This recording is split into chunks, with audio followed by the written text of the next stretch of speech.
ദൈവനാമത്തിന് മഹത്വം ഉണ്ടാകട്ടെ. ഇന്നത്തെ ചിന്തയ്ക്കായി മർക്കോസ് 5-ാം അധ്യായം 26-ാം വാക്യം.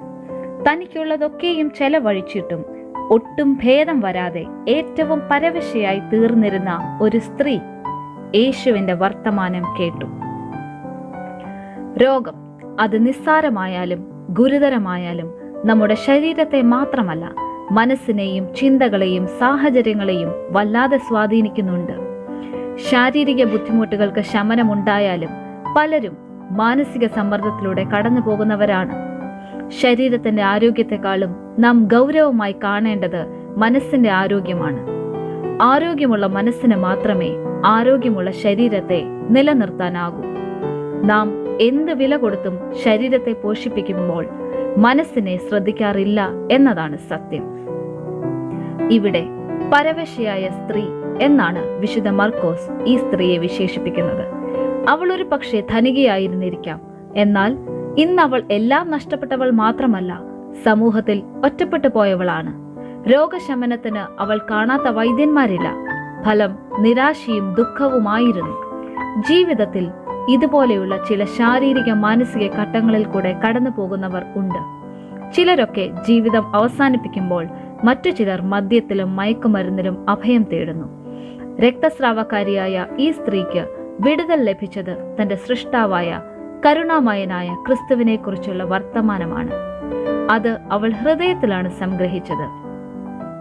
യഹൂദനായ ഒരു റബ്ബിയെ അശുദ്ധ എന്ന സമൂഹം മുദ്ര കുത്തിയ ഒരുവൾ സ്പർശിച്ചാൽ ഉണ്ടാകുന്ന അനന്തരഫലത്തെക്കുറിച്ച് അവൾ ചിന്തിച്ചില്ല. അവളെ നന്നായി മനസ്സിലാക്കാൻ കഴിയുന്ന, സൗഖ്യമാക്കാൻ കഴിയുന്ന ക്രിസ്തു മാത്രമായിരുന്നു അവളുടെ മുൻപിൽ. നാമും ഈ ക്രിസ്തുവിനെ കുറിച്ച് ഒത്തിരി വർത്തമാനം കേട്ടവരും കേൾക്കുന്നവരുമാണ്. പക്ഷേ അത് നമ്മുടെ ബുദ്ധിതലത്തിലേ ഉള്ളൂ. ഹൃദയത്തെ സ്പർശിച്ചിട്ടില്ല. ഈ ക്രിസ്തു ആരാണെന്ന് തിരിച്ചറിഞ്ഞിട്ടില്ല. നമുക്ക് വേണ്ടത് ശാരീരിക സൗഖ്യം മാത്രമല്ല, മനസ്സിനെയും ചിന്തകളെയും സാഹചര്യങ്ങളെയും നിയന്ത്രിക്കാൻ കഴിയുന്നവരുടെ സാമീപ്യമാണ്. സമൂല മാറ്റം വരുത്തുവാൻ കഴിയുന്ന ഒരു വൈദ്യനെയാണ്. അത് ക്രിസ്തു മാത്രമാണ്. ഇന്ന് നമ്മിൽ എല്ലാവരും തന്നെ വളരെയേറെ മാനസിക സമ്മർദ്ദം അനുഭവിക്കുന്നവരാണ്. നമ്മെ ശ്രദ്ധിക്കാൻ ആരുമില്ല, മനസ്സിലാക്കുന്നില്ല എന്ന വ്യഥ ഹൃദയത്തിൽ നിറഞ്ഞു നിൽക്കുന്നവരുമുണ്ട്. മനസ്സിന്റെ താളം തെറ്റാതിരിക്കാൻ മരുന്നുകളിൽ അഭയം കണ്ടെത്തുന്നവരും കുറവല്ല. ഈ സ്ത്രീ സമൂഹം പടുത്തുയർത്തിയ സകല മതിൽക്കെട്ടുകളെയും ഭേദിച്ച് ക്രിസ്തുവിൽ ആശ്രയം കണ്ടെത്തിയപ്പോൾ സൗഖ്യം മാത്രമല്ല, പരവശയായ അവൾക്ക് സമാധാനം എന്താണെന്ന് അനുഭവിച്ചറിയാൻ കഴിഞ്ഞു. പ്രിയമുള്ളവരെ, നമുക്ക് വേണ്ടത് വെറുമൊരു സൗഖ്യമല്ല, സമൂലമായ മാറ്റമാണ്. എത്ര ഗുരുതരമായ അനുഭവങ്ങളിലൂടെ കടന്നു പോകേണ്ടി വന്നാലും അവനെ ഒന്ന് തൊടുക. അവന്റെ ശക്തി നമ്മിൽ നിറയും. നാം മനസ്സിലും ശരീരത്തിലും സൗഖ്യമുള്ളവരായി തീരും.